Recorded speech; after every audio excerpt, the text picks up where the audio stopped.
Naaresto ang isang lalaki matapos isagawa ng mga operatiba ng Criminal Investigation and Detection Group Palawan Provincial Field Unit ang isang search warrant sa Sitio Look, Barangay Latud, Rizal, Palawan noong ika-3 ng Disyembre taong kasalukuyan bilang bahagi ng Oplan Paglalansag Omega.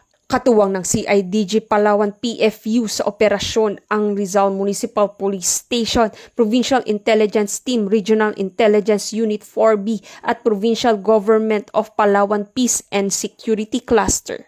Ang operasyon ay pinangunahan batay sa search warrant na inisyo noong ika-1 ng Disyembre taong kasalukuyan ni Honorable Ramon Chito R. Mendoza, Executive Presiding Judge ng RTC Branch 165 sa Brooks Point, Palawan, laban sa sospek na si alias Roland, 56 anyos, magsasaka at residente ng naturang lugar. Ang warrant ay kaugnay sa paglabag sa Republic Act 10591 o Comprehensive Firearms and Ammunition Regulation Act. Sa isinagawang paghahalughog sa bahay at paligid ng sospek na samsam ang iba't ibang uri ng armas at bala, isang unit na improvised shotgun, isang magasin para sa improvised shotgun, 3 piraso ng 12-gauge shotgun ammunition, 12 piraso ng live ammunition para sa caliber .45, isang magasin para sa caliber .45, 8 piraso ng live ammunition ng caliber 7.62, 3 piraso ng live ammunition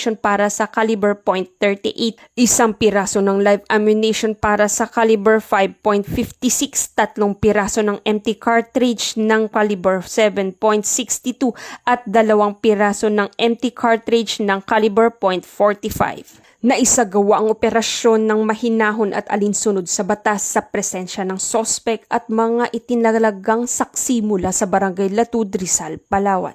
Agad din ipinaalam sa kanya ang kanyang mga karapatang konstitusyonal at siya ay kasalukuyang nasa kustodiya ng CIDG Palawan PFU para sa kaukulang dokumentasyon at tamang disposisyon. Matagumpay na naisagawa ang operasyon sa ilalim ng Oplang Paglalansag Omega na nagresulta sa pagkakadakip ng sospek at pagkakasamsam ng mga iligal na armas at bala. Patuloy naman pinaigting ng CIDG Palawan PFU at mga katuwang na unit ang kampanya laban sa loose firearms upang mapanatili ang kapayapaan at seguridad sa lalawigan ng Palawan.